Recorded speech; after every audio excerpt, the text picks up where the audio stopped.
All right, here we are. Quick review lesson on logarithms. Most of this stuff you should have got back in pre-calculus, but I just want to take just like, 5 minutes just to refresh, make sure you're ready to rock and roll. So a couple rules that we're going to use to manipulate functions, essentially make them easier to work with, are the product rule, quotient rule, and power rule. So if you forgot how they work, if you have a sum of two logs, and I'm just writing log for all these, but really they would have the same base. There's some restrictions with the base, and that's got to be, positive number, that type of thing. But if you have the sum of two logs, you can write it as log with that base of the product of the arguments. And so if this was like a 2 and an x, then you'd have, a 2x in here. Quotient rule is related to subtraction. And if you had log A minus log B, you could write it as log A over B. These can be very helpful when you're trying to write two logs as one. The power rule, honestly, is probably the one we're going to use the most. And when you have log A, to the x power or something, the power, in this case I wrote it as x, can be moved out in front as a coefficient. And again, most of the time this might be a number or something, but I kind of visualize this arrow bringing it down. The other thing just to remind you of is that you can convert any logarithm to an exponential expression or vice versa. So if you have, log base b of x, equals y, then this is equivalent to b, we call that the base generally, raised to the y power equals x.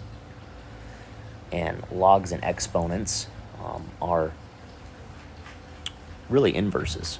And there's a lot of that, whether you think of just addition, subtraction, or if you watched my last video, derivatives and antiderivatives.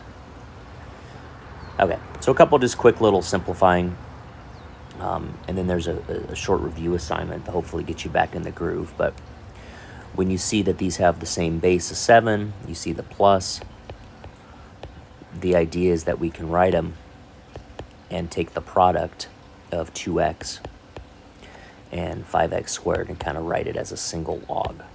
And again, if I'm going too quick, pause the video. Maybe I'm going too slow, speed it up. This one we've got subtraction, so we can again write it as a single log, but it's going to be the log of a quotient. So we got that going on. And then this last one kind of has multiple properties.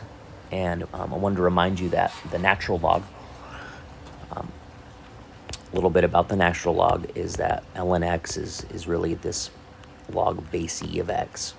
And we talked a little bit about how special e is in calculus, and we'll work a lot with e and the natural log. But all those log properties that I reviewed up here, you could apply to natural logs, right? If you had ln a to the x, you could, again, kind of bring that down. Before I can add them, though, I have this 5, and so just kind of working through it, getting you back in the groove. This is the same as this. And now that I have the right form, I could write it as ln of, x to the 5th times 6x, which would be ln of, 6x to the 6th. So moving this stuff around is going to become pretty important. So just to give you a preview about where we're heading, the next lesson is going to explore how to take the derivative and the integral of exponential functions. can't speak, exponential functions. There we go. So if you want to just kind of think about it, ponder it, this is a classic exponential, and it's not a power function because the variable is in the exponent spot, right? Power function, derivative, yada yada. But we're going to need a new technique for y equals 2 to the x. And just as kind of for your own curiosity, the very, very first step when finding this derivative is going to be, drum roll please, it's going to involve you logging both sides, or in this case, ln'ing both sides.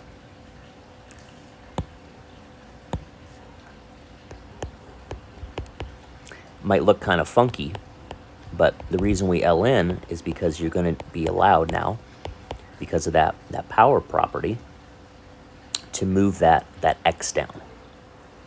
And again, I haven't done any calculus yet, but I now kind of set the stage where we're going to take the derivative. And this will be the first instance where we actually kind of take the derivative of both sides as an operation. But now I'm getting into the next lesson. So hopefully kind of see that we're going to use these properties. Hopefully they look familiar, and they become